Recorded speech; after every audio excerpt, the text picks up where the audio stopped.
سورہ بقرہ کے 13ویں رکوع کا آغاز ہے اور یہ پہلے پارے کا بھی 13واں رکوع ہے۔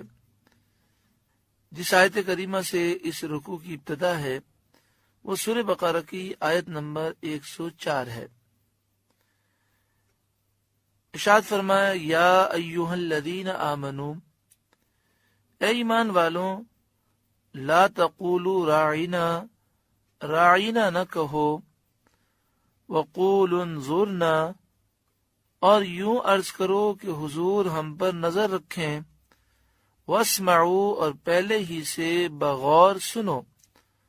وللکافرین عذاب علیم، اور کافروں کے لیے دردناک عذاب ہے۔ اس آیت کریمہ میں نبی کریم صلی اللہ علیہ وآلہ وسلم کی شان و عظمت کا ذکر ہے اور حضور صلی اللہ علیہ وآلہ وسلم کے دربار کا ادب سکھایا گیا، اور اس میں درس یہ ہے کہ حضور کے دربار میں ادنا بے ادبی ایمان کو برباد کر دیتی ہے اور انسان کے سارے اعمال برباد ہو جاتے ہیں۔ اس آیت کریمہ کی ابتدا یا ایھا الذین آمنوا سے ہے، اے ایمان والوں۔ یہ جو یا ایھا الذین آمنوا ہے یہ قرآن مجید فرقان حمید میں 88 مرتبہ ہے، 88 مرتبہ، اور قرآن کی ترتیب کے اعتبار سے یہ پہلا ہے، یعنی یہ پہلا خطاب ہے قرآن پاک کی ترتیب کے اعتبار سے، اور اس میں مومنوں سے خطاب کیا گیا، یا ایھا الذین آمنوا کہہ کر فرمایا گیا۔ اس کے لفظی معنی دیکھیں تو معنی یہ ہے کہ اے وہ لوگوں جو امن میں آ گئے، ایمان لا کر اللہ تعالیٰ کی پناہ میں آ گئے، امن میں آ گئے۔ یہ وہ خطاب ہے کہ اس میں اللہ تعالیٰ کی رحمت کا ذکر ہے، اور جو امت محمدیہ صلی اللہ علیہ وسلم پر اللہ کی کرم نوازی ہے اس کا ذکر ہے۔ اور یہ خطاب صرف نبی اکرم صلی اللہ علیہ وآلہ وسلم کی امت سے ہوا،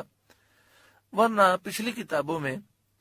جیسے توریت میں بنی اسرائیل سے خطاب ہوتا تو اس طرح ہوتا یا ایھا المسکین، اے مسکینوں، اے فقراء، اے محتاجوں، لیکن یہ نبی کریم صلی اللہ علیہ وآلہ وسلم کے صدقے میں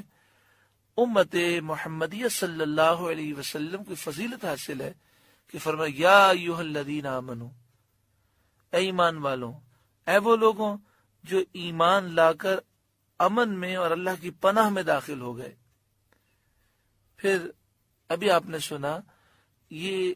88 مرتبہ قرآن پاک میں ہے اور ترتیب کے اعتبار سے یہ پہلا ہے، اور پہلی مرتبہ فرمایا گیا اے ایمان والوں، اور حضور کے دربار کا ادب سکھایا گیا۔ تو سرکار دو عالم صلی اللہ علیہ وسلم کے دربار کا ادب کرنا کتنا ضروری ہے۔ اب اس آیت کریمہ کا پہلے ہم شان نزول سماعت کرتے ہیں۔ جب حضور اقدس صلی اللہ علیہ وآلہ وسلم صحابہ کرام کو کچھ تعلیم اور تلقین فرماتے تو وہ کبھی کبھی درمیان میں عرض کیا کرتے راعنا یا رسول اللہ۔ اس کے یہ معنی تھے کہ یا رسول اللہ ہمارے حال کی رعایت فرمائیے، یعنی کلام مبارک کو اچھی طرح سمجھ لینے کا موقع دیجیے اور اپنی گفتگو کو، اپنے کلام کو دوبارہ ریپیٹ کر دیں، ہماری سمجھ میں یہ بات نہیں آئی۔ اس کے لیے راعنا یا رسول اللہ کہا جاتا۔ اس میں آپ دیکھیں کتنے ادب کے معنی ہیں اور کتنا پیارا لفظ ہے، لیکن یہودیوں کی لینگویج میں، ان کی زبان عبرانی تھی، یہ لفظ بے ادبی کا معنی رکھتا تھا، تو انہوں نے اس نیت سے کہنا شروع کر دیا۔ حضرت سعد بن معاذ رضی اللہ تعالیٰ عنہ یہ قبیلہ اوس کے سردار تھے، اور قبیلہ اوس کا معاہدہ تھا بنو قریظہ کے یہودیوں سے، اور یہ 120 سال سے آپس میں دوست تھے۔ تو قبیلہ بنو قریظہ اور اوس کا چونکہ آپس میں معاہدہ تھا، اٹھنا بیٹھنا تھا، تو ایک دن حضرت سعد بن معاذ گئے تو یہودیوں نے یہ سوچا کہ یہ تو ہمارے ہی ہیں، اوس قبیلے سے ہمارا معاہدہ ہے، 120 سال گزر گئے، تو بڑی محبتیں رہی ہیں، تو لہذا ان کے سامنے بات کرنے میں کیا حرج ہے۔ تو انہوں نے احتیاط نہیں کی اور آپس میں وہ اس طرح کی بات کہنے لگے کہ لوگ حضور صلی اللہ علیہ وسلم کی بے ادبی پیچھے سے کرتے ہیں اور ہم ان کے منہ پہ جا کر کرتے ہیں۔ ہم کہتے ہیں راعینا یا رسول اللہ، اور ہم وہ معنی نہیں لیتے جو صحابہ لیتے ہیں، بلکہ ہم اپنی عبرانی زبان میں